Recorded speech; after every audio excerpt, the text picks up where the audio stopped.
Bonjour à vous qui avez cliqué sur « Partage ton livre ». Depuis longtemps, je lis aux enfants des albums de Claude Boujon. Parmi la trentaine d'histoires qu'il a écrites et illustrées entre 1980 et 1995, j'ai choisi de vous parler de La Brouille, édité par l'École des loisirs.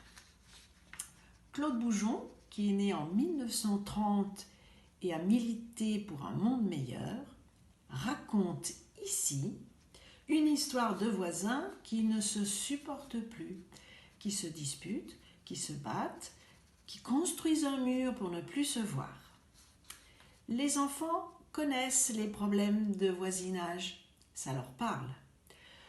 Claude Boujon leur raconte que les deux lapins, héros de la brouille, vont dépasser leurs désaccords et s'entendre pour échapper aux renards qui profitent de leur mésentente pour essayer de les manger.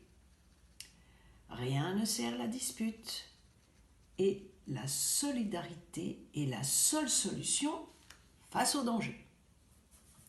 Comme le dit Arthur Hupschmid, éditeur à l'École des loisirs et qui a longtemps travaillé avec cet auteur, Claude Boujon est un fabuliste exceptionnel.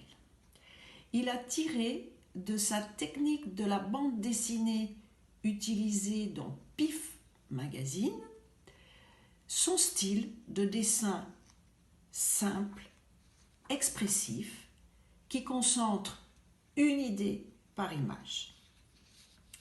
Dans la lignée des fabulistes, les héros de ces albums sont des rats, des lapins, des grenouilles, des éléphants, des renards.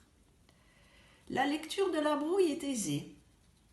Les dessins sont sur 2 pages contiguës, accompagnés de textes et de dialogues percutants qui traduisent le suspense de l'histoire et en même temps les valeurs de vivre ensemble qui peuvent aider les enfants à se construire.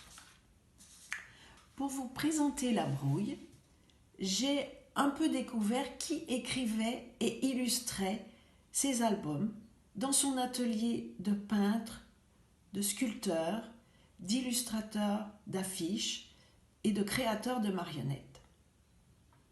J'ai le sentiment que Claude Boujon était à l'image de ces albums, simple et humaniste, souhaitant une vie meilleure pour les enfants à qui il racontait ces histoires. J'espère vous avoir donné envie de tourner les pages de cet album et l'envie d'aller découvrir toutes les histoires écrites et illustrées par Claude Boujon. Elles sont toutes éditées par l'École des loisirs. Je vous souhaite de bonnes lectures.